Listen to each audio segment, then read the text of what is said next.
Yes, they are, with the exception. Can I have one? May I have one? Is that in the backup?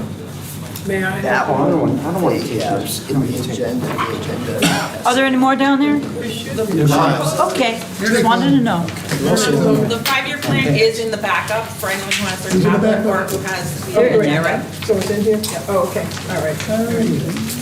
Here, thanks. Want that pretty blue one you can live on. So everybody has one? Yeah, and he was this. Okay, and does everybody have one of these? Not with me, that last. Everybody has one? They didn't get I'll passed share. down. They didn't get passed down. No. Okay.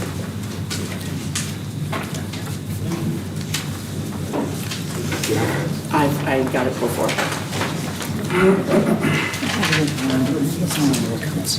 The same as the Same, right?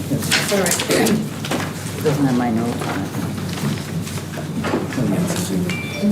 Okay. Good evening, everyone. Good evening. I'm ready to call the Audit and Finance Committee meeting to order. Today is Monday, September the 16th. It is 5:05 or thereafter, and we're going to start. I just want to welcome everyone here. I want everyone to be mindful, that there are a lot of people here. Can you hear me? Yes. Okay, good. I can hear you too. I want everybody to know. That's a joke between some of us. Some of us. Yeah. And so we're going to start by taking attendance, and then our council will announce what the agenda is for this evening, and then I will announce the order and the way in which, I want this meeting to go, okay? So we'll start with our majority council here, Sure, Madam Chairwoman. Ms. Willingham. present. Reedy. Here. Clay is excused. Camisso. Here. Demalowitz. Here. Ray Joyce. Here. Lakakis. Here. Bergdorf. Here. And Grimm. Here. You have a quorum, Madam Chairwoman. Okay, thank you very much. The first item is approving the 2025 to 2029 Albany County Airport Authority Capital Program. Okay, and before we go any further, what I would like to do, first of all, I want to go around the table and I want all of the members of the legislature, first of all, I'll start down here at this end to introduce only members of the legislature that are not part of the committee to please introduce yourself. Patty. And speak up. Patrice Lockhart. Paul Bergdorf, Latham and Loudonville. Okay. I'm part of the committee, No, yeah. no, not the members. Yeah. Sorry, Right. Okay, I'm on. I'll wait. Frank Moriello, District 27. Allison McLean Lane, District 14. Joanne Cunningham. Ennis Feeney, District 29. wait, Bill Rickard, City of Cohoes, Legislative District 617. Susan? Oh, Susan Quagliarelli, 22nd Ledge District, in the home of the Albany County Airport. Vicky Cleary. Jeffrey Cohn. Okay, is anybody else back there? Okay, so all of our members. Sam. Oh, I'm sorry, Sam, I'm sorry. I'm not a member of the committee. Sam Fine, 6th District. Okay, thank you very much. All right. And so as she read, this is for the Capital Program. capital program, all right? Now I would like to, I have Mr. Pacina here.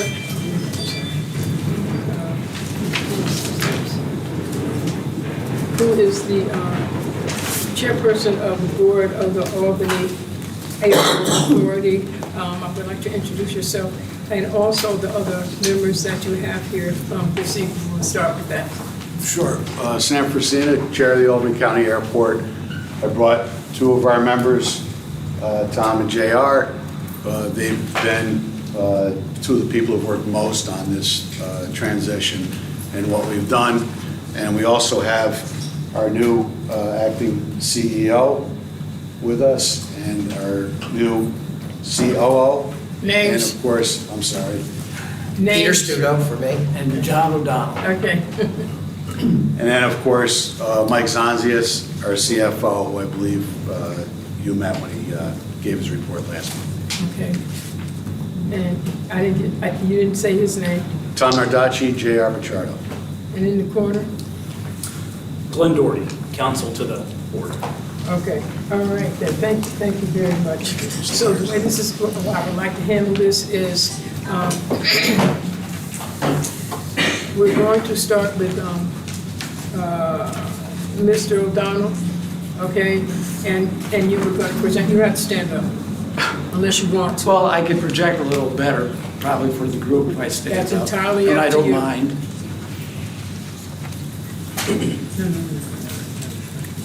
Okay, all right. Okay, I'd like to begin by extending my appreciation to the Albany County Legislature for allowing us to present the five-year capital plan. Mike Zoncius will actually be doing that.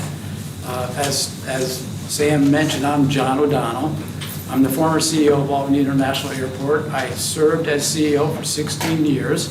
I came to Albany International Airport in 1997, which is 2 years after legislative became an authority. My title was Director of Project Development. I worked for John Egan. I think everyone remembers John Egan. And Frank Camiso was the legislative majority leader. I met with many of you folks, and I recall seeing you, but it's been a while since I've been back here, since I've been retired for about 4 years, but I'm delighted to be asked to do this role. So I started in 1997 as an engineer. I'm a licensed engineer by trade, and my responsibility was to oversee and direct all the construction of the new airport, which we delivered in 1998. And I didn't write this piece, but it happens that when I was reading through the five-year capital plan that you all have with you, that if you go to, and I will highlight it, if you go to like page 6, it talks about the history of the airport, and it's just a well-documented, very precise description of what happened and how it started and how we started with the funding in 95. And Peter came, I came in 96, Peter also was in 96, and he came as general counsel. Once again, I was the engineer, so to speak, in charge, director of project development. And that was about a $200 million project. And I came with over $1 billion worth of prior experience in New York State, doing such projects like Roswell Park. But if you look through this, like on page 6, it describes how Peter worked with our bond counsel, and we borrowed hundreds of millions of dollars, and how the project began in 96, and we delivered the terminal in June of 98. We built the new parking garage a couple of years after that. We did a lot of pavement, a lot of road reconfiguration. We built a new air traffic control tower. And then we did an addition on the new terminal. It was opened in 98, and that new addition was Southwest Airlines, and they arrived in May of 2000. And from that time on, we kept adding on to the airport. We bought every building around the perimeter, and we kept adding buildings and building buildings. When I got there was only 3 buildings that remained after we demolished the old terminal. It was now you remember the 79 building, US Air Terminal, they had 4 gates. And then there was an old ARF building, a firefighter building, very sturdy building. That's still there today. The ARF building, or the 79 building is there, and there was 1 hangar. So we basically started with 3 buildings. And you can see the infrastructure that's built today. And so throughout those years, from when I arrived in 1996 to when I retired in January of 20, we added 57 buildings to the airport. It's estimated over, it's like $500 million worth of infrastructure development. We also extended 2 runways. The runways were shorter. We added both the main runway and the crosswind runway. We added hundreds of lineal feet. We have 8,500, 7,200 lineal feet runway system. And the amount of, I'm being very brief with the description of the work we've done there, but I'm very, very proud of it. And it's this body that approved the 5-year plan. I've been before this group 4 different times, and I presented the 5-year capital plans back, going back to as early as 90, what is it? 2005? My first one? 15 and 19. Okay, so I'm going to go with Michael, but I could go backwards. I could do it backwards. The last one was in 19. The last one we presented, Linda, was in 19. And then you just subtract 5 years, 20 years, whatever that turns out. But I've done 4 of them. And so this is going to be my 5th one, which is, very surprising to me that I'm actually here doing this. It's remarkable, but I'm very thankful to the board for Peter for calling me first, for Sam calling Peter and asked if I would come back and work. My answer was I'm going to work on a part-time basis. I'm hoping to get to 20 hours a week doing this job, but I'm going to stay full-time for as long as it needs to be to get everything underhand. I was a CO, Chief Operating Officer under John Egan for 4 years, and I'm just returning to that position under Peter Studo. So if I just want to make sure that I understand one thing. So you presented the 20 through 24 plan? Yes. That we are presently in? Yes, I did. Okay. And this board approved it. Okay. And then I'd like to just talk just a couple minutes about what I presented today at our board meeting. And what we're doing is we're looking at my role is to oversee the construction of the $100 million project. And what I suggested to the board, and for their concurrence, is to look at the phasing of the terminal. And the reason why I'm looking at it this way, the original phasing was to hold back any customer access to the areas, the construction areas, the new construction, until a grand opening was to occur. And looking at that schedule, I believe, and I think the board is in full concurrence, this is the way we're going forward after this morning, is that we're going to deliver certain areas. So we broke it into a 5-phase plan, which we're going to deliver areas to the public sooner. And that's really the impetus to the change, is to make the airport more customer friendly during construction, give them some areas that they can occupy and use. And it's a 5-phase plan. Phase 3 opens up the new ticketing, the new checkpoint area, the new queuing area, John. New escalators. I'm sorry, I Yes. hate to interrupt you, but you probably need to move over because you're blocking the camera. Oh, okay. Is that? The camera's not getting me that way. Okay, that's fine. Oh, I'm sorry. Okay, and basically it was, the board did direct the staff to move forward with this plan, and we're looking forward to the next month. Next monthly meeting is to present firm dates, but I think we're going to have a very successful project. I'm looking forward to it. I'm going to work very diligently over the next, whatever weeks it takes to, get this project really moving along. And I'm just very pleased to be here and being able to participate in the airport management and the construction once again. Okay. All right, so what I will do is just entertain questions right now on what Mr. O'Donnell has talked about, and that's on our present plan. Does anybody have any questions on that? Just the present plan that we have? I'm not quite sure how you want to break up the questions. He's talking about what we're under right now, because they're coming in, taking over. Is there a date, an end date for the plan that we're in now? And the planned construction that was supposed to take place? The only statement I want to make right now about the completion of all the construction that we have ongoing, the $100 million, is that it currently aligns with our current dates, which is to deliver the majority of the key elements in late '25. But the new project that we just bid, the Concourse A 2 gates, will extend into 2026. But it does align with the current schedule. And the reason why we do not want to give information regarding dates is because to any changes that we make in phasing of the project, we'll need contractor approval, and we are in the initial stages of meeting with our contractors now to look at turning over some of those areas earlier. Okay. That was, Madam Chairwoman, Mr. Bergdorf. Thank you. Actually, it's kind of interesting. I was on the Colony Town Board until 2002, and I may actually be a holdover for the Airport Advisory Board, because I served for 6 years, and I don't know that I was ever replaced. So throw that in as a little bit of trivia. Could still be there. Who knows? Irreplaceable. Irreplaceable. That's it. The concern I have from hearing what you've said, and I hope you can provide us with some more detailed information, is we have a master plan which was approved by the FAA, correct? Yes. Okay.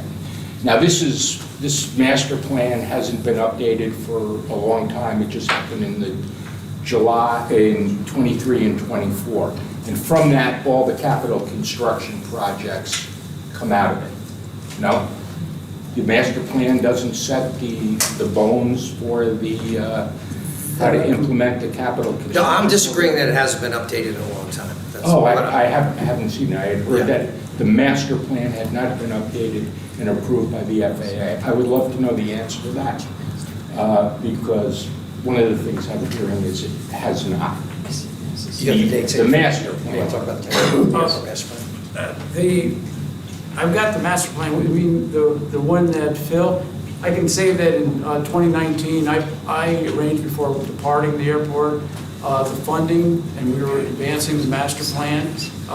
It began around mid-2020. I can't say exactly when drafts started coming into 2023. And now I've got, actually I brought the master plan with me because I thought you might be asking questions regarding that, Paul. I have not reviewed it completely and I have not approved it. I can give you some highlights if you wish. No, So- I'm trying to. Can I just say one thing? Yeah. Yes, ma'am. He's not prepared for that. I understand that. Okay, but, so can. Well, I'll move forward Please. with my question. So if you're actually going to be breaking this up into 5 phases, Yes. okay? Excuse me. Now, we're talking about the one that. The capital plan, The capital plan for 20 to 24 to 29.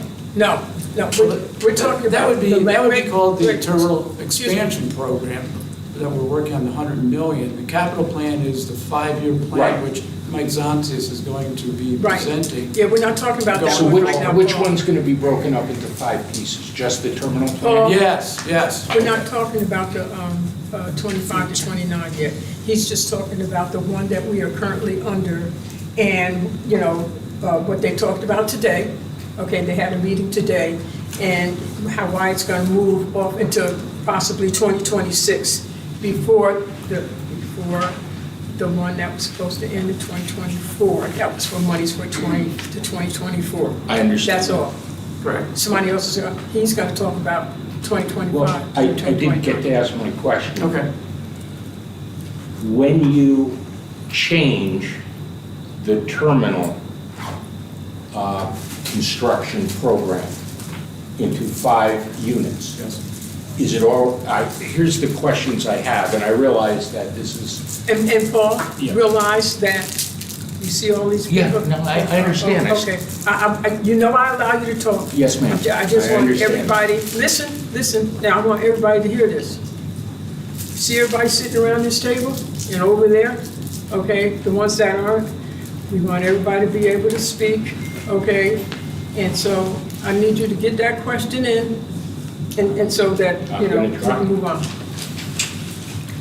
if we're breaking up the $100 million construction into different pieces in different timeframes, are there portions of this that have been bid already? And I think I heard you say you need to talk to contractors probably to arrange All of change the- orders. All of the work is currently under contract. Okay, so do we have any sense, and I think I know the answer to this from what you said, what the cost of implementing this into 5 separate pieces is? Because you have mobilization costs, you have stuff that's already been bid, which assumes certain timeframes, and certain labor contracts, hourly rates, which may now be pushed out into other collective bargaining agreements, changes in contract value, the different labor tranches. You know what? He He just came up, wait, that is a very deep, detailed question. It's not really it's a general construction question, Okay, which if wait. anybody at the end of this table doesn't understand it, we got a real problem. No, wait, let's not get insulted now. I'm not. Wait, let's not do that. Let's not do that. He just explained all of his experience. Please don't do that. I don't foresee any material dollar changes. I mean, if any, I'm really counting on $0 changes to the contracts to implement this phasing. Okay, thank you.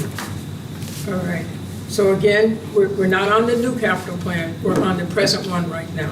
Does anybody have any questions of Mr. O'Donnell on that, on the current one? If not, we're going to move on to the next capital, the 120. Okay, and so that's going to be Mr. Zonzius, okay? And he's going to talk about the capital plan 2025 through 2029. Thank you, Mr. Chairwoman. Again, for the record, my name is Michael Zonzius, Chief Financial Officer for the Albany County Airport Authority. Before you is our brief capital plan to explain how brevity, how it is constructed, and we're on page 2, please. Mr. Zonzius? Yes, sir. Would you speak up just a little bit, sir? Thank you.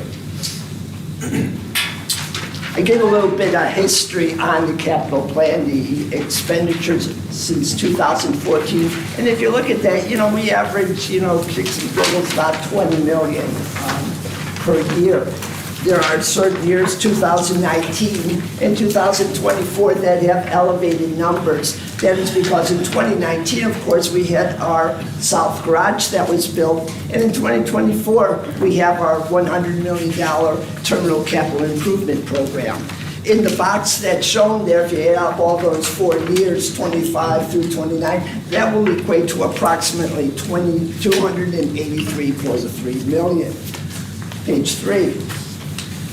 That $283 million, we break it up 2 ways. We break it up between the year it's constructed and the category. As you can see, we have 9 categories in there, as shown. Airport pavement, that is the largest category. And probably, to me, the most important, I think at an airport, the most important is the pavement. That's the most important aspect.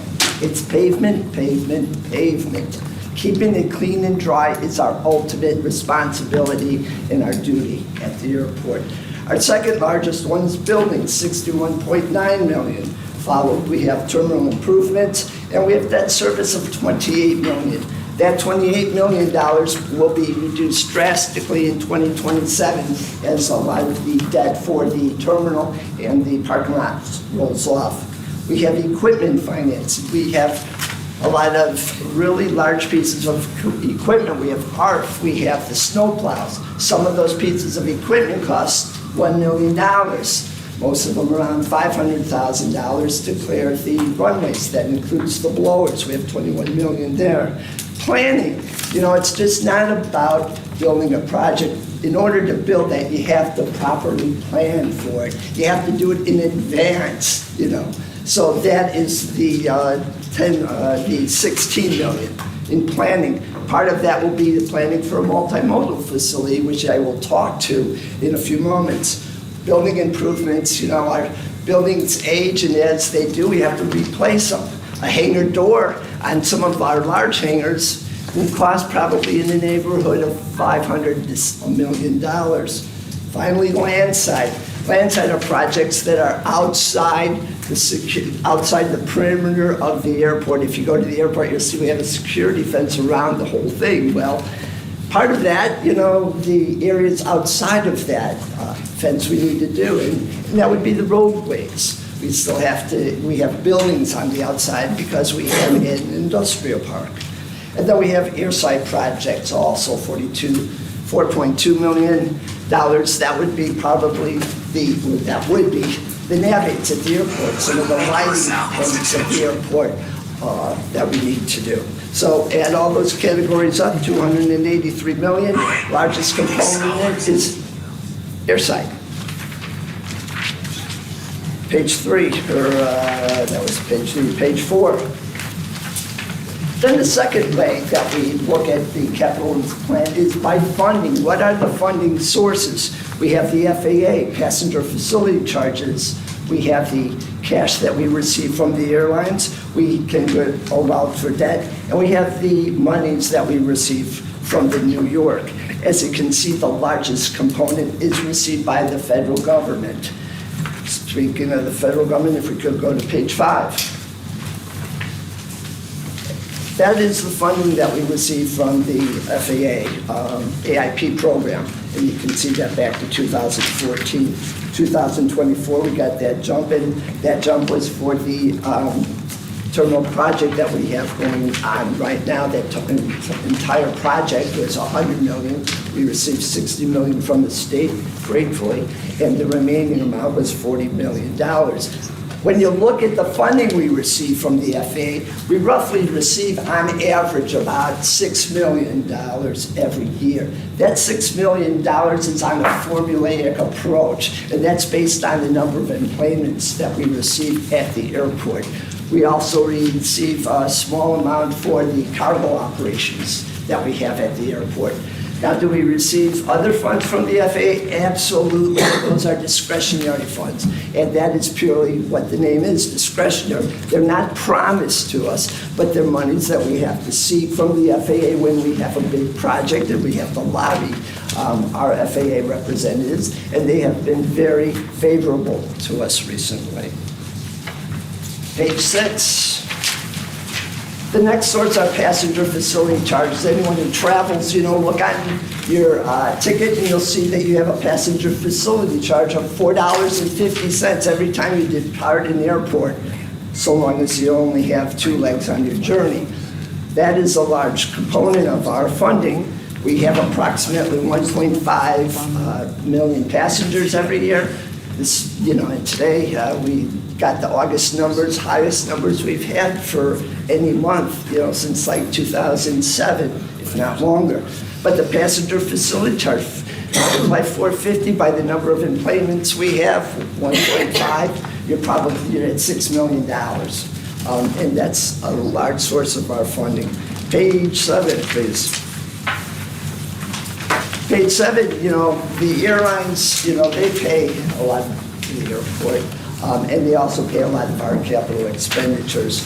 Recently, we have a use and lease agreement. We have that use and lease agreement, and the airlines have promised us that they'll pay us approximately $4 million in cash every year.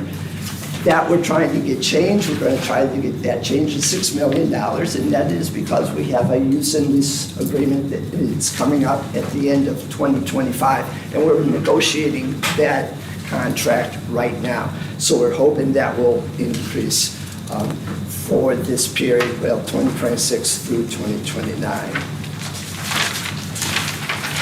And that's pretty much what the nuts and bolts of the funding are at the airport, or our sources of funding.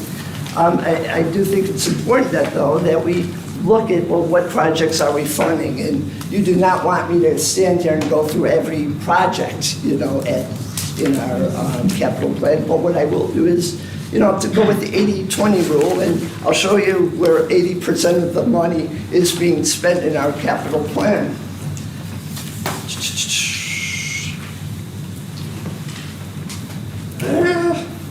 It's not caring. Okay. First one, the hangar, general aviation. GA, when you see GA, that means general aviation. And what are we talking about? We're talking everything from a G5, the corporate aircraft that we have at the airport. They go to the billionaire FBL, through the Cessnas that we have, ones at the in the T hangars. But the general aviation hangar would be built to accommodate larger corporate aviation aircraft. We have one currently, and there's demand because of the growth that we have seen in the capital region that other building a GA aircraft hangar would attract other aircraft. The second one, East Side runway parallel taxiway. If you look at the purple, and this is really a big project. really lobbied for this one on our master plan. This is the taxway right here. As you can see, we have one down here, but when we open up this, what this allows is this allows us to develop all this area that is east of the airport. Without this taxway, we don't have that ability. So that is what we're trying to do, is build a full-length taxway for that runway. It's not all that simple because, we have a VOR. If you go out there, you'll see that white cone standing, That's what aircraft use to navigate from not only to Albany, but when they're going across the pond, because that's a navigational point. Well, in order for us to build this runway, we have to move that. So there's a lot of steps in this program, but important steps to called enabling projects. The next process is the terminal concourse A that everybody sees going on at the moment. The other project is the terminal apron. The terminal apron is a large piece of concrete, and we're going out for PFC's passenger facility charges for that. And that project alone is going to cost probably about $21 million. Another project is the hangar MRO. MRO is maintenance, repair, and overhaul. And that's very important because when you do that, you have the jobs of mechanics, and they're good paying jobs in that facility. Right now, and that plays into the Hudson Valley Community College, the program that they're starting right now with the 10 mechanics. And we're looking at the MRO over here.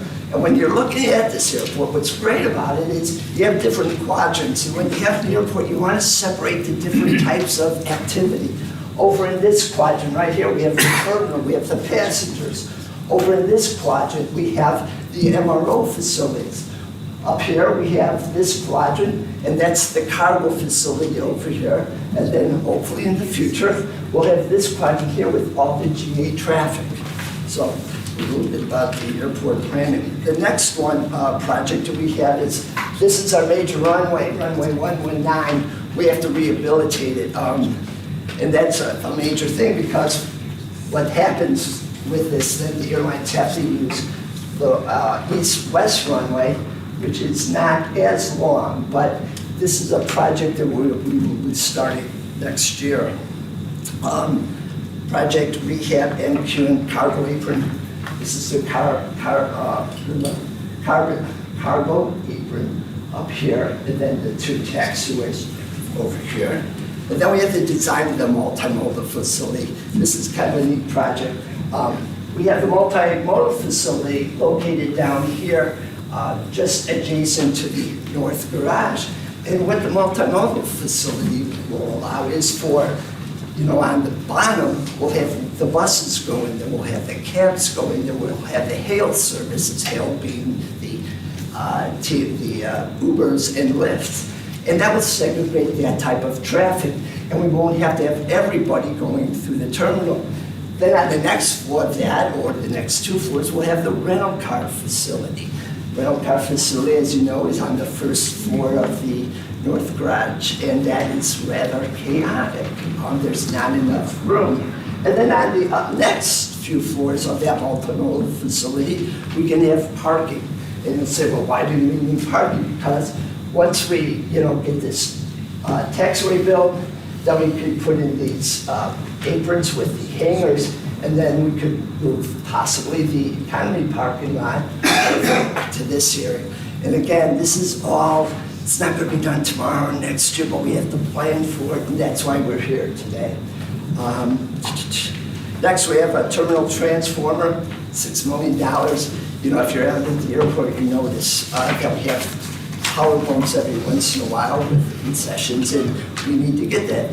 The transformer was done many years back, as I'm sure John can allude to, and we've had a lot of load added since then. We have the GA apron currently. Then we have the total equipment, and I discussed that, the amount of equipment we have, and we have the debt service. And all that stuff that I just discussed, you got $224 million, which is 80% of the total capital plan of $283.1 million. And if you have any questions, I'll be glad to discuss them. Well, first of all, if anyone didn't get your name, could you please give us your name and your position with the airport? Yes, I'm Michael Zonsius, Zonsius, and I'm the Chief Financial Officer for the airport. Okay, all right, thank you. Now, do we have any questions on the 2025 to 2029? Yeah, yes, Mr. Green. Yes, I do. Thank you, Madam Chair. I'm being asked tonight to approve a $283 million budget, so capital plan, so I would never do that unless I'm convinced that the management's in place that can effectively execute that plan. And that will speak to my questions tonight. My questions are to the board members. By the way, thank you, the 3 that came. I'm not happy that the other 4 didn't show up, but that's just, that's another issue. Have any of you ever had any correspondence with County Executive McCoy or with any other board member? That's out of line. Okay, let me just, wait, hold it. Can, right now, do you have, this is how I want to do this. Do you have any questions of Mr. Zonsius? He just went through a whole, Oh, no, I don't. I have questions for the board. okay. Do anybody else I have? just have a question, Madam Chair. Does this capital plan include any more additional gates? Yes, sir, we have the one for Concourse A. Concourse A, which is the project that will be going on now, 2 additional gates. 2 more gates? Yes. Okay, and any more questions on his presentation? Absolutely. Yes, Mr. Yes, I was Mr. set up to ask this question last time. I was of the impression that the state chipped in $60 million for the airport. Has that already been spent and that's why it doesn't appear here? That is correct. That program was in the previous capital plan. The 19 to 24 And as you may plan? recall, that was amended in 2022, and that's when it was included. Okay, so recently, since 2022, the total sum of money we've gotten from the state is $5.4 million bucks? No, I saw on one of your sheets, revenue by sources. New York State, 4.6 million. Oh, no, that's CIP, I'm sorry. What page is that for? Page 4? On page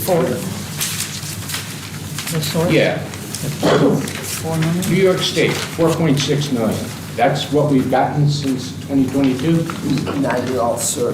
This program is for the budget year 2025 through 2029, and we anticipate receiving $4.690 million from New York State during that time period. Is that new money in addition to 60 million, or is that a component of the 60 No, million? that would be new money. New money. Yes, sir. Do you want to explain the source of that funding, Michael? Where it's the percentage of get a federal grant, state? Federal grants are based on 90%. When we submit a project to the federal government and we are successful in receiving AIP or federal money for that, that is funded 90% by the federal government, 5% by us, Albany County Airport Authority, and the remaining 5% by the New York So basically, State. this is our matching Yes. for the previous 60 million? No. Going forward. Going forward. 2025 to Okay, so the 60 2029. million is all in the rearview mirror, and that's it. That is correct. Okay, thank you. That was the question I was actually trying to ask a month ago, or Thank you. 3 weeks Oh, ago, thank whatever you. it was. Thank you. Okay, all right. Sam, on the cap. On the cap. Okay, thank you. Thank you.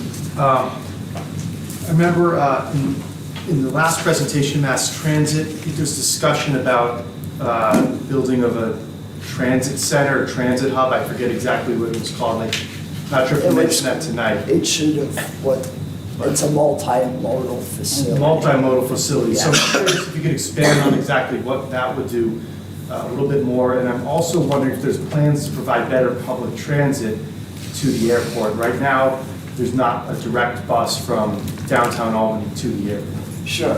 I can't speak to the bus services that it would enhance, but again, the multimodal facility would be at the bottom of this large 6-story parking lot, and that would allow the buses to go to that area. Right now, as you know, they all have to go through in front of the terminal. Again, it's about segregation of the different types of operations at the airport. We're trying to segregate that, the buses, and put them in that area, along with the cabs and the hail services.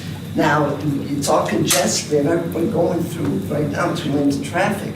We're able to segregate and diversify, yet the people are still able to walk to the airport, to the terminal. We'd also have a kiss and fly at that area, and people could just come off and go. So it's just so crowded in front of that terminal. We need to relieve that.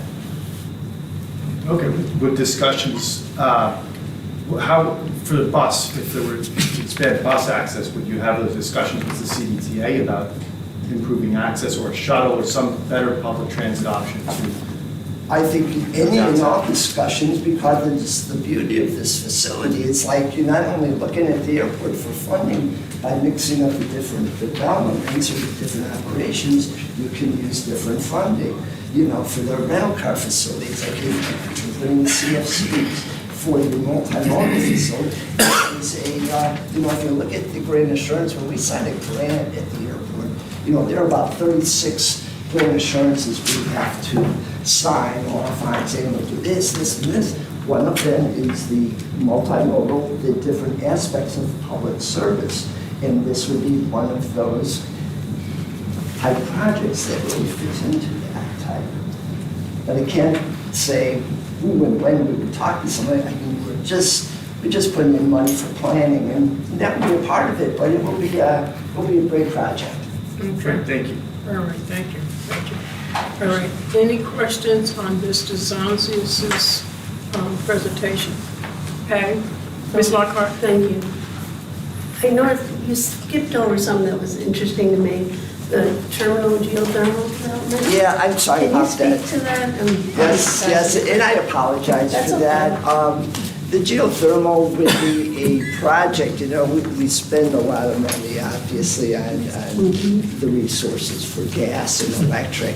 You know, geothermal, of course, is, and John probably can speak volumes more than I can about it, would be drilling the holes down into the earth. We have preliminary drilled holes in our parking lot just to see if our subterranean features are conducive to geothermal activity. Now, we would not be doing this on our own. We would be seeking a grant for it, but it would be for the heating and cooling of the terminal. And again, we would be going out for grant money for this. Just to follow, for the terminal.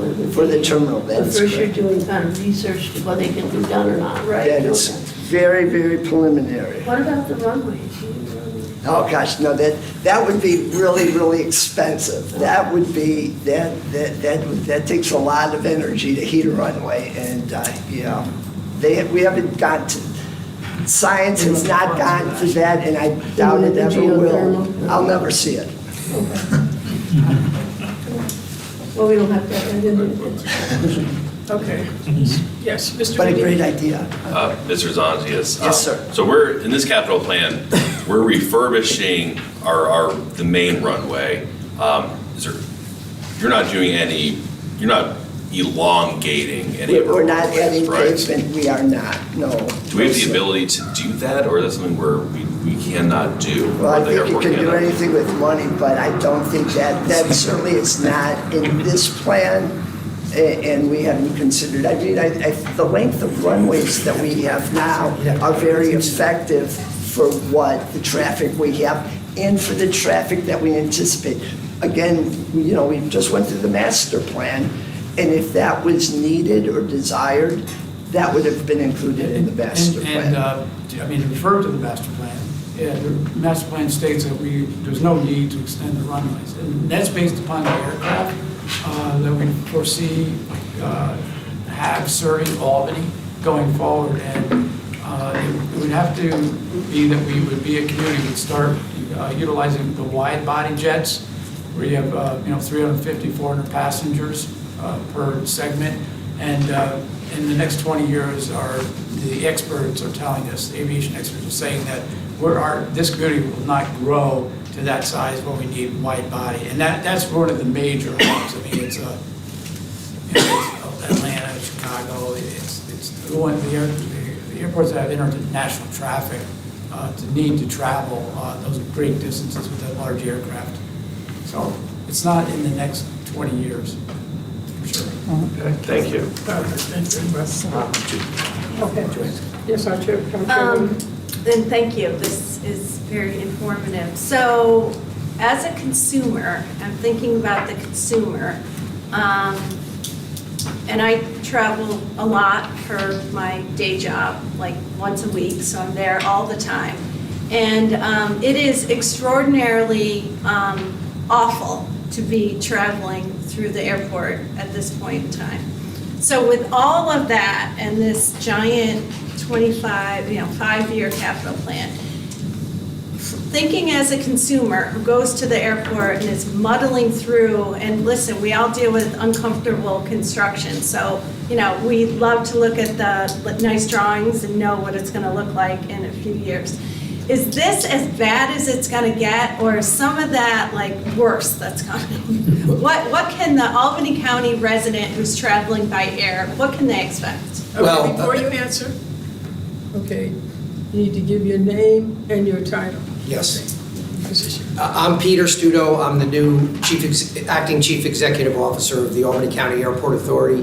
We're on our 9th day, and we've already had meetings with the contractor and the construction manager because we're not happy with the situation that we walked into.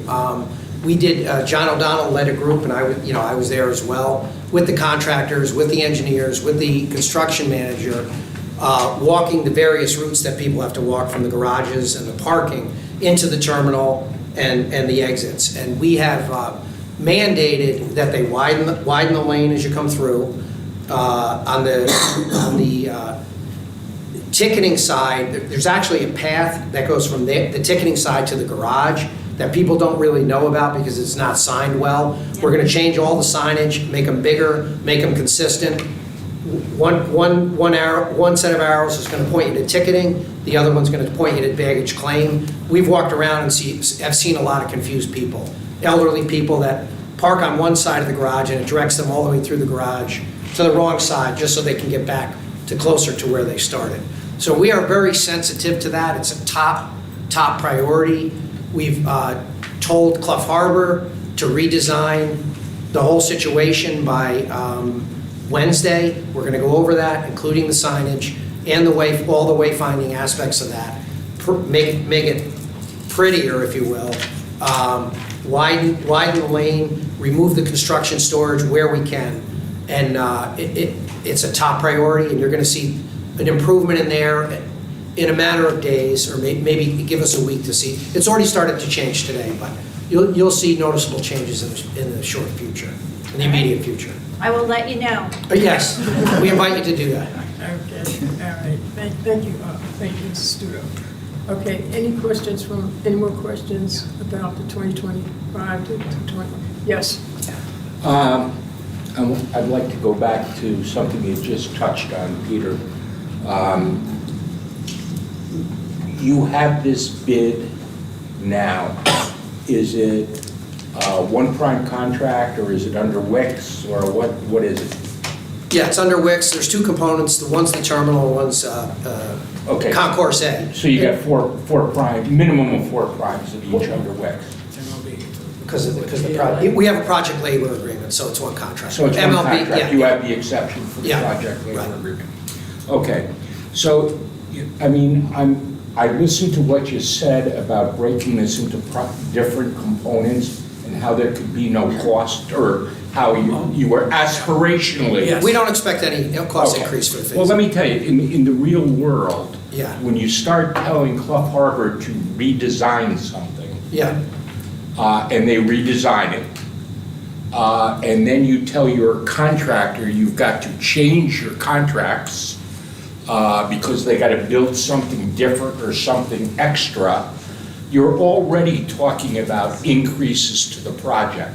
So while you aspirationally may want it not to cost anymore, If I could, we didn't say we were going to redesign it, we said we were going to rephase it, and there's a big difference. well, you actually It's the said you were going to sequence redesign the walkway between. Yeah, that's that. very minor stuff, that's very minor Okay. stuff. Well, I've been through it. Yeah, and there's contingencies in the contract, we're not expecting Can any you increase. ask the question? Yeah, I did, when I was trying to complete it, Oh, and okay. I'm trying to get there.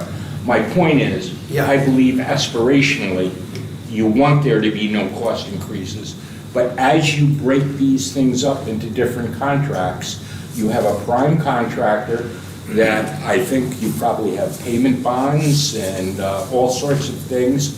We are legally bound to certain contractual agreements, and when you start changing what the deliverables are, there are going to be fiscal impacts to that. right. We think it's going to save the contractor money, and therefore we don't think it's Well, going to increase. Like I said, I believe it to be aspirational. But, all these subcontractors are going to have costs. And, if MLB, you say you were unhappy with them, but yet they're now going to go out and negotiate with your subcontractors and try to get them to agree to new timeframes and different responsibilities, that's a huge step. I'll just say it one way. It's way more difficult for them to deliver the entire project at one point in time. What we're proposing is going to make it easier for them. Therefore, we don't expect a cost increase. Okay, I hear what you're saying. Okay. All right, thank you. All right, so now, any other questions on Mr. Sanchez and the capital plan 2025 through 2029? Okay, the next thing I want to move to is that there was a question in regards to the Regional Advisory Board, okay? And I believe that Mr. Studo? Yes. That you can respond to that? Yes. All right, and please. Again, I'm Peter Studo. I'm the new Acting Chief Executive Officer of the Albany County Airport Authority. Thank you to the committee. Thank you to the members. Thank you to the leadership, Joanne and Dennis. Frank's the former majority leader. I remember Harold Joyce was instrumental in the formation of the authority. I can't remember if he was majority leader or chairman at that time, but he spent a lot of meetings in our... Frank was majority leader. So Harold was chairman at that time. Harold was chair. Yeah. And chair. Right. And Frank was chair of Mass Transit. I was on the committee. Well, thank you for your help back then, so you they remember. created the authority. You remember. I would like to remind everybody, and I think some of the committee members may remember, and the new ones may not be fully cognizant of this. The airport is owned, the title to the airport is Albany County. Albany County owns the airport. We started with a 40-year lease, a land lease, which gave us the right to run the airport and basically take it over. We've since extended that to 2049. So, I don't know how the county is going to take it if somebody else wants to start running their airport. But the statute provides that we have a 7-member board, 3 of whom are here now. The Regional Advisory Committee is in our statute. They have no votes. They really have no power. They have to appoint their own members. It's to be comprised of the chairman. There are 6 non-voting members. The membership shall include, but not limited to, the chairperson of the Airlines Affairs Committee, who we meet with regularly. In addition, each of the 3 counties can appoint a member. Schenectady, Rensselaer, and Saratoga, and the town of Colony can appoint 2 members. We did convene early on after the creation of the authority, that board. We had meetings, a couple meetings. We informed them of what was going on. We broke bread together, and then it dispersed. I don't know if you remember the meetings. I got a call at one point, said the vacancy in Schenectady County from the leader of that legislature, Susan Savage. She called me, I'll say it on record. She said, I see this Regional Advisory Committee. And I said, yeah, that's right. She goes, we get an appointment. I said, that's right. She said, do they have any power? And I said, well, it's a non-voting, committee. And she said, okay, we have other priorities and we're not going to appoint somebody at this time. So it is in statute. They have no votes. you know, if people want to meet again, we're an open door. We'd love to meet with people, but that's the status of the statutory non-voting committee. Any questions on that? Can I just, Mr. DeMott. just like to clarify the fact that a lot of things are out there changing things, but make it very clear that it's an Albany County airport. Correct. That Albany County owns the land. Correct. Albany County, there are actually Albany County roads that go into the airport. Correct. So when I hear you speaking about doing roads, I'm confused because that's our responsibility. The roads I was speaking of were internal to the airport. Inside the terminal part. Yes, they would be inside the terminal part, but yes, outside. There's a perimeter road, you know, that goes to long-term parking and then comes back on the inside along the south end of the runway. I mean, that's one. It goes by Millionaire. So that's the roads we're But referring. when we created that authority, it was clear that Albany County owns it. Correct. And it's a lease agreement. And that's what it is. Thank you. That's why they're here, to explain what they're Ms. doing. Moriello. Just a quick question. Then what was the purpose of forming the Airport Advisory Board? And, you know, why do we have it? You know, it's a good question. This is our statute. It's our enabling legislation of the Albany County Airport Authority. It's actually, somebody asked me who the sponsors were, and I'll tell you who the sponsors were. Senator Howard Nolan, that's in the Senate. In the Assembly, at the request of member Canestrari, Proskin, McEnany, Tonko, and Fazzo. So we'd have to go into the legislative history of that. I mean, you could speculate why it was. Yeah. Thank you very much. Yes. An observation, Peter's absolutely right. I went to some of those lunches where we broke bread with John Egan, who would say, welcome to the Albany Advisory Board. I'm not sure what we're supposed to do here, but I'm going to tell you what's going on at the airport. And I took it as an appointee from Colony, that it was my job to go back to the Colony Town Board and tell them what was going on and whether there were any highlights that we ought to be aware of. And I assume for the other appointees had to do more with the general development of the airport.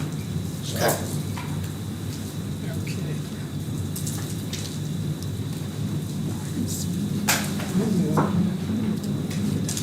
Okay.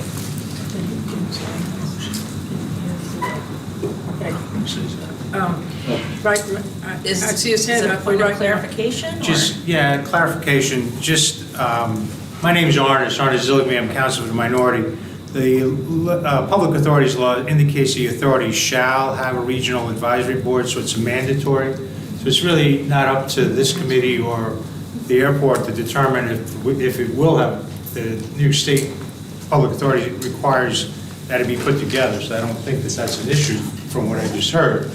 But it's a mandatory requirement of the Public Authorities Law. Okay. I don't think there's any question at this point related to that. It is in the state enabling statute, so it does exist to the extent that it's in use or has been. Dormant, shall we say? Yes. That is another matter entirely. All right. Yes, Mr. Green? Yes, thank you, Madam Chair. I'd like to get back to my questions about the But actual. I'm not there yet. Okay, well, let me know when you are, because I I've am. been waiting patiently. She's not Yeah, going to I forget. see that, I am. Okay. But there's a I mean, reason. there is an elephant in the Well, room, there, okay? no, not yet. There's no elephants in the room. Okay, we're moving this You mean a report? in order. Thought you mean elephant? We're moving this in order. We are here to discuss, There's a few dollars. okay, the capital plan 2025 through 2029. It is my job to ensure what our purpose here tonight is being done, and that is what I am going to do. I want us to be respectful, as I have been always respectful of all of the members if they have questions. But I intend on running the meeting like we always do, Mr. Grimm, here. Well, that's fine. Okay, I so respect that. now wait, I'm making an announcement now, so I don't want, you know what, I'm sorry. Let me pull your name back, put it in my mouth, okay? So I want everybody to know Let's just, this. I have to be clear, though. You have the right to manage the meeting that you see Yeah. fit. You do not have the right to tell a member what questions they can ask. No, wait. You no. agree on that? We're going to get along just Wait a fine. minute, I didn't say you couldn't ask the question. I said I'm going in order of an agenda that I have established. I did not say that you didn't have a right to ask a question. All right. That never came out of my mouth. I'm glad to hear that, Madam Chair. No, we're going to establish that. I never said that. Well, I've said just we're let me know when I getting can ask my questions. We're getting Would you to please? it. That's what I said. Okay. All right, so now there was a question on the RFP, okay? And I believe, who's going to answer that? Okay, thank you. Thank you, Madam Chairwoman. John Rafael Pichardo, also go by J.R. Pichardo, board member for the Albany County Airport Authority. So on the RFP, is there a specific question or just a general statement on that, on the RFP? Thank you. There's a question. Okay. All right, can you just give a general statement on the RFP, where it exists and its availability? So yes, so the RFP has not been issued yet. At the last September 4th meeting, it was issued the authority to do it. I'm currently working with, to finally have it finalized and ready for a proposal to go out for bid officially. It's still in draft at this moment. But on the September 4th meeting, which is when our agenda, we put in the spec and the job description for the, what we're expecting for a new CEO. Okay, so can you tell us what exists in the RFP, what it's about, please? So the RFP is specifically for a national search firm to help us and assist us to identify candidates. So we're not at the point yet of identifying candidates. We're now just looking for the company who will help us in assisting to procure that process for when we're ready to start soliciting applications for the CEO. So at this stage, we're just getting ready to launch and ask for bid proposals for that company to assist us in it. Okay, all right. Since I wrote the letter to the airport authority asking for information on the RFP, I do have a couple of questions. And I'm just trying to put a timeline together. On August 12th, you advised Mr. Calderon that he was not going to be continued. And at that point in time, somebody said there was going to be a national search. That was over a month ago. And then on September 4th, he took some action which was a little unprecedented, because usually for us here in the county, nobody has to get permission to send an RFP. You need board permission to enter into an RFP. So that was a step that you waited 3 or 4 weeks for, to say, oh yeah, we said that on our August 12th, so now we're gonna actually do it. So you took some time there. I looked at the RFP and I saw from the draft that exists that there is no date by which it has to be returned by. So I don't know how you came to telling the public that by December 1st you were going to have a CEO in place, because that is an absolute impossibility. Fayetteville just went through a CEO selection process that took 11 months. So I guess what I'm asking, and this is the concern that I have, is I want to know what people who are familiar with the capital plan today are going to be day-to-day supervising a capital plan which you now say may be changing through this 11-month period. I have my own theory as to why you didn't go into this. Maybe people didn't think that an executive search was necessary. There were some local candidates, because they seem to be, at least two have made the news as wanting a new birth from their current employment. But I got to tell you, if I was going to fire my CEO, I would have been ready with a nationwide search 2 weeks before I took that action. So, Mr. Bergdorf, today we still don't. When do you believe, based on the existing terms today, of where we are and another law firm to help you do outreach and filter people, when do you think we'll have the results of a CEO recommendation? What is your goal? The CEOs, the actual candidates or the search firm? No, actually ready to name them. You said you were gonna have them December 1. That's what the airport said. Said we're gonna have a new CEO in place on December 1. Okay, can I ask a question? Yeah. You said the airport said that. Is there a letter or something that you all, that the air, I just gotta ask, based on your question, Mr. Bergdorf, did somebody just say that? Or is there something in writing somewhere that the airport put out? It was reported in the press everywhere. No. on- I don't Okay. care about the newspaper right now. Okay. What I want to know is, excuse me, I want to know, has the airport authority put out a formal announcement on what you're asking for as far as when someone is going to be appointed? And I do mean a formal announcement. There was nothing saying there will be somebody by December 1st. So speak up. There was no announcement saying there will be a CEO appointed by December 1st. No. Okay, all right. So there, wait, I don't care about, I don't care about the newspaper right now. What I want to know is what came out of the airport authority. Is there a formal announcement that has been sent to anyone that we have, that you have, that you can give us so that we can go back to? Mr. Nardachi. Yep, so Tom Nardachi, I'm a board member, I'm also the treasurer of the board. One of the statements that we issued said that we had expected to have a new CEO in place by the beginning of the new year, not December 1st. So in terms of the timing, one of the reasons why, the decision was made at the time it was made, August 12th, was to provide us time to do a very thoughtful, what we hoped would be a thoughtful and cooperative transition. Obviously, things changed. Obviously, things that had transpired in the August 12th meeting. We had hoped that we could work for the next 90 days in cooperative spirit with the now former CEO, and that just didn't happen.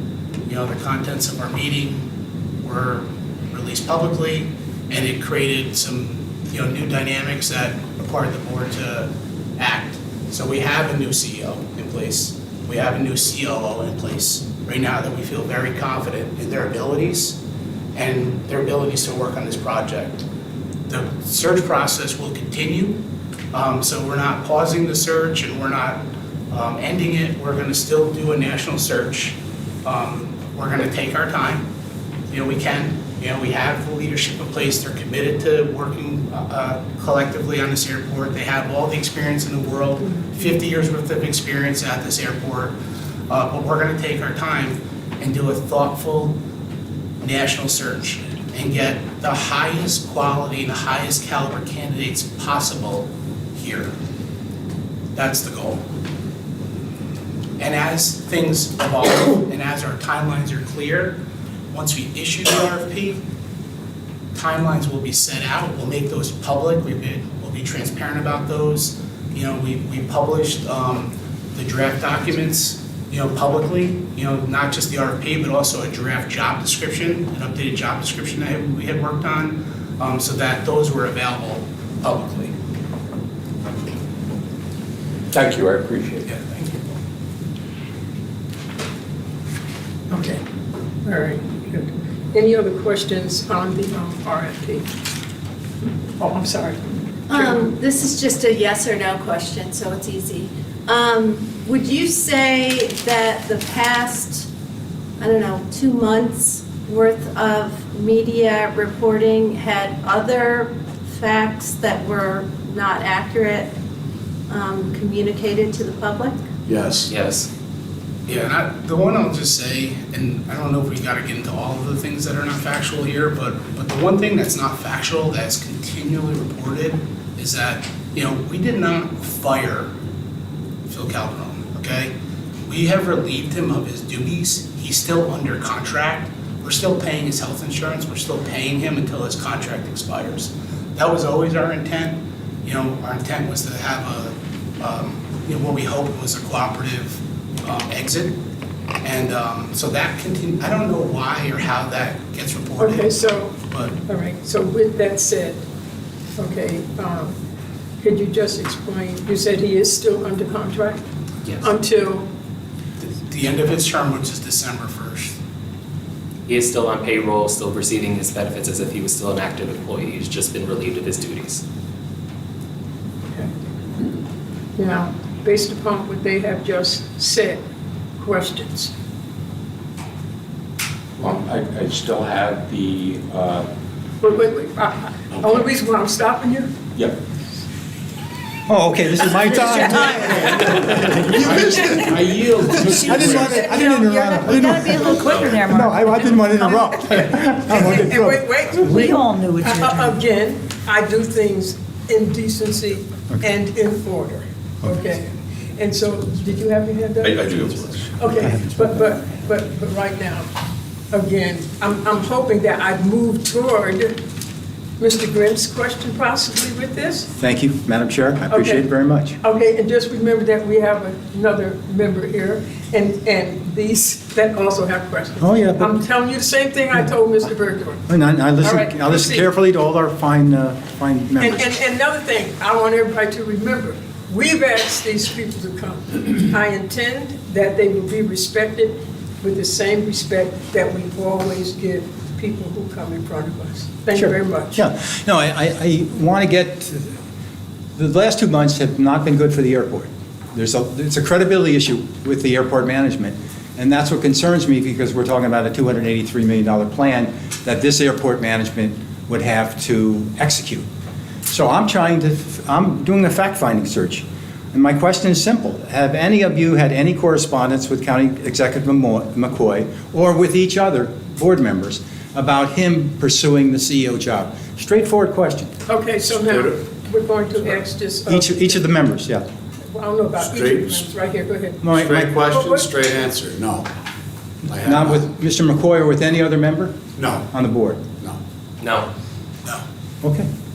All right, on the national search, is it your expectation that the CEO will be subjected to yearly written evaluations? Yes, Yes. Okay. Did the previous CEO, did he get yearly evaluations? Let me answer that, if you don't mind. So there's going to be certain things that, we have our counsel here, there's certain things that we're going to preserve some of our legal rights on.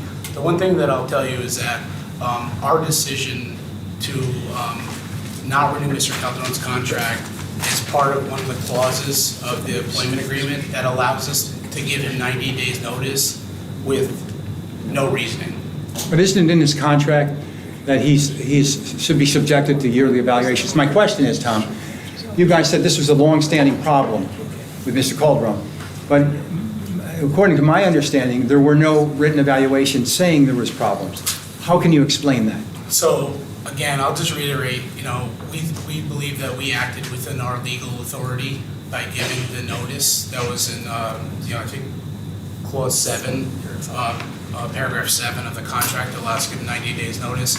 What I will say is that as we outlined in our 7-page summary that we submitted to the legislature, that there's an ample amount of information that we provided that any reasonable person could look at and say that clearly these are serious issues.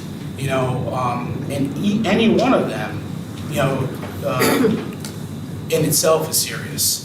And, we deliberated on our decision for quite a while, and nothing that we did or have done since then was done easy. Nothing was done flippantly. This is a group of very smart, talented people with a diversity of backgrounds and expertise, and all of us, 7 to 0, all of us agreed that this was the direction to go. Well, I read and I appreciate that letter because I read it carefully. Yeah. But why didn't you take those issues up with Mr. Calderon during evaluations? That's an answer I just haven't heard. Tom, if you can, I'm counsel to the board, and, I think you're asking, smart questions, but, we have rights as a board, and, we have rights, one, in the event there is possible litigation. It's been reported in the news, and now you're amplifying it, talking about a failure to follow a contract. Those are legal issues. Those are privileges between me and the board, and I'm going to direct the board to refrain from answering further. I hope you found it instructive as far as I can Mark, go. we appreciate your question, but I think that we've asked and answered to the best of our ability. Okay, all right, you got the lawyer stepping in there, but I appreciate it. Thank you, Madam Chair. I didn't get the answers I wanted, but the lawyer kind of shut us down. Okay. Okay, Mr. Reedy. Sure, and just following on our chair's question about, reporting that has been factually untrue. And I think folks had a comment that there's, might be too long of a list to fully go through, but I am interested. Are there other instances and things that have been reported that are, that you can speak to that are factually untrue that you can go through tonight? Let me just address the fact that, there was no member of the board that went to the news media with this. In fact, when we had our meeting on August 12th, we had asked Mr. Calderon to consider what we had presented to him, and we had asked him to come meet with us again in 1 week's time. And it was our understanding walking out of the room that day that that's what would happen. And it didn't. So, Thank you. Thank you. Okay. Do we have any other questions for him? Thank you very much, everyone, for coming. We really appreciate you. Question on the capital plan. Is there a possibility that when you finish the expansion and everything that you're doing at the airport, that Albany County residents can actually have more flights going directly to different places from Albany County? That's all of us. We want to jump on all that. All of us want to answer the air service. It's one of the biggest things we're all interested in. Sure. After the immediate problem of making sure the passenger experience is better, is air service development. We knew it was a priority of the board. They communicated that quite clearly and quite loudly, that was a priority for them. We have an airline service development consultant named Michael Lum, L-U-M. We shipped him in this morning. He addressed the board. Is that video on? Is that a video? It's on. Recording? Yes. That video's online. You can watch. It. It's a priority of the board. We're going to try to get new direct flights. We're going to use incentive money that we're allowed to do to get new direct flights. We're probably not going to get direct flights to Europe anytime soon, but within the lower 48, maybe the Caribbean. Those are those are our targets, and we're working diligently to do that. John and I are going to meet with the airlines toward the end of the month at an event in Wisconsin. We're going to make our pitch, and so yes, we're doing our best to get new and better flights. Thank you. Thank you. If you don't mind, could I just add on to that in a positive? I think pound for pound, there's a lot of positivity around the volume of flights that we have. Our monthly enplanements are up. We're not back to where we were pre-COVID. And the commentary that we made this morning was that our goal, though, we're making this major investment in this airport. Our goal is not just to get back to where we were, but it's to exceed and grow those expectations. We're making investments so that we can grow. That's really what the board's goal is, and that's a prerogative that we've passed along to the new CO and COO.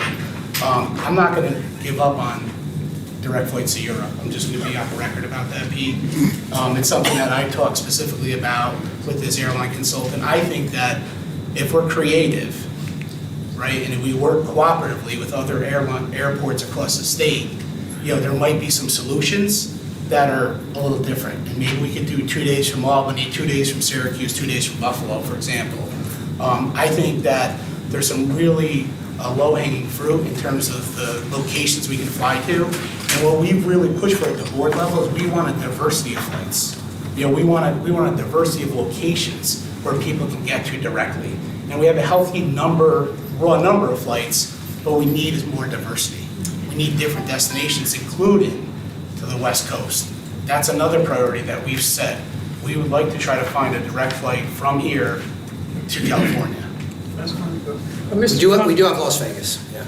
Mr. Demolowitz? How many gates do we have that's available for this growth? We have ample gate space, and with the 2 new ones, we're not gonna have any problem. So how many do we have empty now? How many are available? Yeah, I don't know if empty is the right word. How many aren't being used? Are there totally unused gates? We have 15 gates. We have 16 gates? 15 gates. And how many aren't being used? They're all being used at the moment. So where are we gonna put the new people? But not to full capacity, so there's still capacity. I can talk about that. Yeah. At our airport, we have 41 flights, thereabouts, 41 flights? It's 45. 45, makes it math simple. Yeah. We have up to 45 flights. It does vary day by day because Avello flies 2 days a week, and other airlines only fly a couple of times a week. So let's say 45, in the range of 45. We have 15 gates, the turn is 3.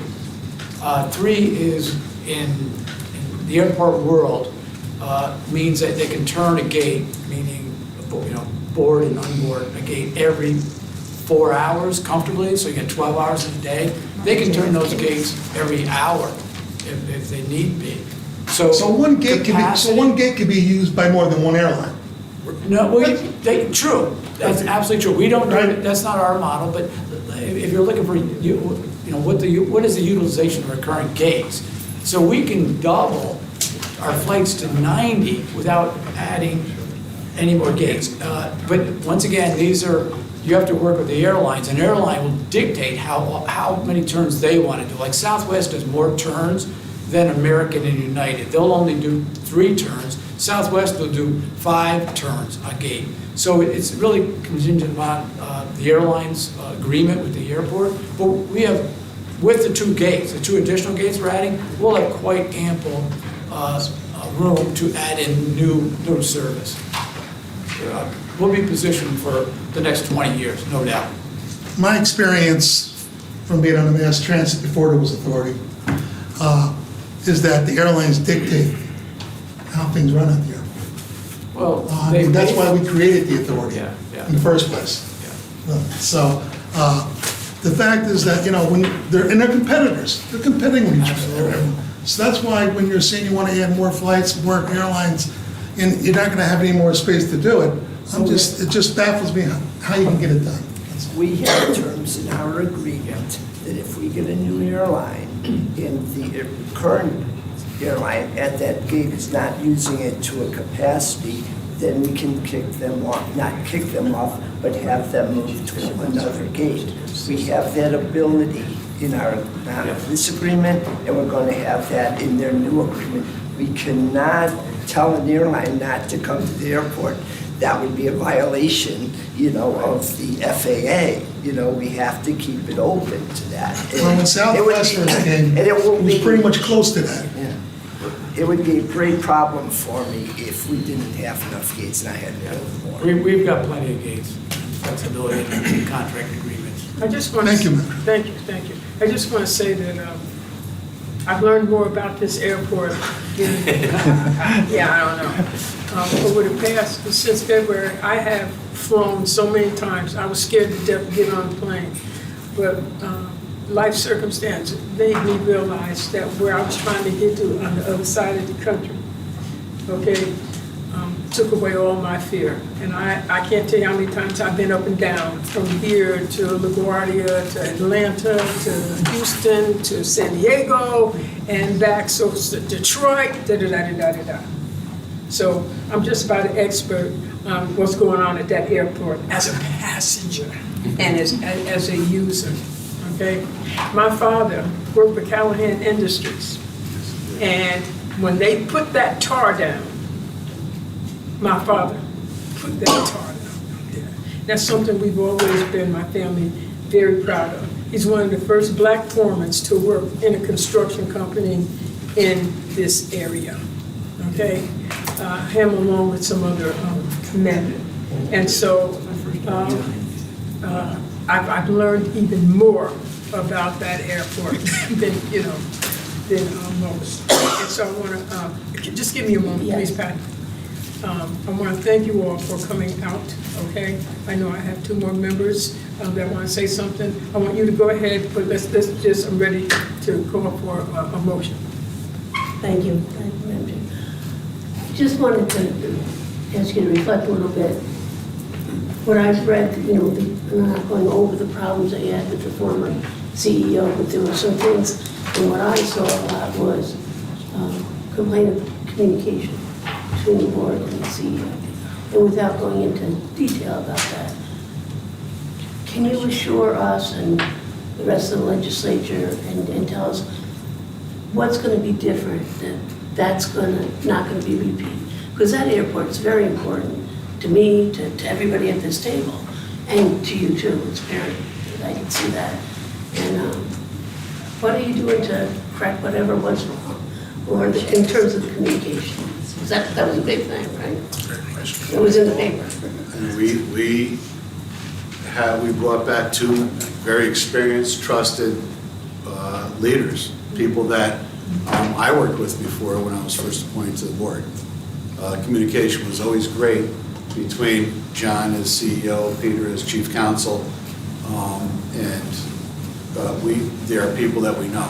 Like we said, 50 years of experience at the airport, very successful. They got a lot of things done. John's overseen over $1 billion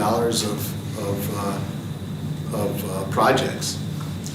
Peter's been very involved. He's responsible for a lot of stuff that's going on in that airport. So it was important for us to bring in 2 people that we're very familiar with and that we have a history of working very well with. Legislator Lockhart, let me just add on that, being a CEO is a unique task. And being a CEO that reports to a board takes a particularly special skill set. So in the job description that we released, we made it very clear in the job description that we want someone that has CEO experience. We want someone that has experience working with the board. And I think that that's really important. I think a CEO has to work with the board and the board with the CEO. And so I think that's part of your question in terms of how do we ensure what's next, is we have to make sure that the next candidate, has experience working collaboratively with the board. The authority, the board is the authority. The CEO of the airport's not the mayor of the airport, right? It's not the mayor and the council. The authority is the board is the authority, and the CEO is the representative of the board. And so I think that also has to be clarified too. But that's something that we think we have a good plan to work on, and the whole board's on the same page on that. Make sure we get some of that. And get someone that has airport experience. If I could just speak to us, we've been trained by the best. I've been trained by the best. John Egan and John O'Donnell. And one of the things Sam and I agree on is a successful board CEO situation only works if the CEO communicates principally with the chairman and secondarily to the rest of the board members. We've been living together for the last 9 days. Not in our houses, but at the offices. And it's been nothing but communication and respect. And, I think hopefully you can see it. A lot of the committee members and the legislators know us. And, a lot of it's a matter of trust. A lot of it can't be defined, but I think that's where we are. Just to be lighthearted, I've been talking to them more often than I have talked to my own mother lately. She's not going to like that. She does. She's already told me. Yes, thank you. Ms. McLean, please. Thank you. I just wanted to thank Mr. Zonzius for coming back again. Your self-evident love for this plan is infectious and is greatly appreciated. The expertise of Mr. O'Donnell and Mr. Studo are also deeply appreciated. For them to come out of retirement to do this is appreciated. And I also want to make sure that every member of this board knows you are appreciated for your volunteer service. And we know it has been a challenging time, but that it has not gone unnoticed your combined community engagement that all of you have in so many arenas is deeply appreciated, not only in other areas, but also here. And I wanted to make sure that that did not go unnoticed. So I want to thank everyone for coming out, but now I'd like to have a motion. Motion to move. I got a motion from Mr. Demolowitz, I have a second from Mr. Reedy. All those in favor? Aye. Opposed? Like to explain my vote? Okay. I know virtually everybody who's sitting at that end of the table, and John and Peter, you've been mainstays at the airport for many years, and I appreciate you coming back into service under arduous circumstances. But I would be hesitant not to say I'm disappointed that the board has gotten us to this position. I think that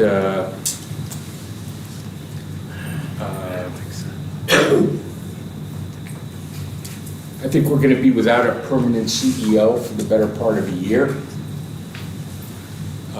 because of a personnel decision that was caused by the board. And maybe the board and the candidate, but that's not clear because there is no record of that. And that's happening at the most critical time of development and financial exposure for the airport. And while Peter and John may be the best we can have to put in for pinch hitting right now, you've described problems that you have with your construction manager and your contractors and having to reschedule projects and changing the person who was handling all of that in the middle puts us in a very terrible situation. And I don't know that that was exemplary management. I'm not going to say it. It's just an unfortunate case of events. And now we also have a situation where because of the public dialogue in the press and a bunch of county executives wanted to have this job, it's got, when you go out and do a national recruitment, this is kind of like, you know, what they do in the OTBs where the local pals get together and they cut up the jobs. This airport is much more important than that. And it shouldn't be a repository for someone who is an elected official who's tired of being an elected official. And I hope that in your search, we'll find a good candidate. But I'm voting no on the plan Okay, you're as it is voting now. no. The one thing that what's the vote? All those in favor? We got that? Got that. Opposed? I'd like to explain my vote, Wait, Madam Chair. Wait. All those in favor and opposed, we have 2, okay? And the ayes have it. All right, so let me say this, okay? And then I am going to close the meeting. What happened in the newspaper, okay? We still don't have both sides of the story. Council has already said that they don't really want to get into that or we already said for legal, reasons, okay? I, for one, I don't know everything that happened. I will not go by what was in the newspaper, okay? I think that we have done our due diligence to move this forward as far as the capital plan is concerned, okay? So if I went around the table and everybody had to explain their vote, I don't want to do that. And everybody has a right to their opinion. But tonight, we came here to vote on that capital plan. I think it's been explained more than we've ever heard on any capital plan. I don't want to leave here by tearing down this board. I really don't. So if you want to say something, I'm still going to come back. I'm not going to hear anymore. And I don't want anybody to get angry, but I'm not going to let it end like that because this vote was on the capital plan. That's what it was on. I'll be brief, Madam Chair. everyone here is for the airport. It's our home, we want it to thrive. Joanne wants to make it a little easier on the flights and all. But Phil Calderon, he got a raw deal, and everybody here knows who Phil is and the kind of work that he did. So that sticks with me, it really does. And I think the airport management has some work to do to win me back. So I'll be right, I keep an open mind, but they have to win me back. And I think the disruption created has not been good for the airport. So I'm voting no on the capital plan as a result of those hearings. Okay. Thank you. I appreciate your comments. Motion adjourned. Motion to adjourn? Second. Second. All right, thank you.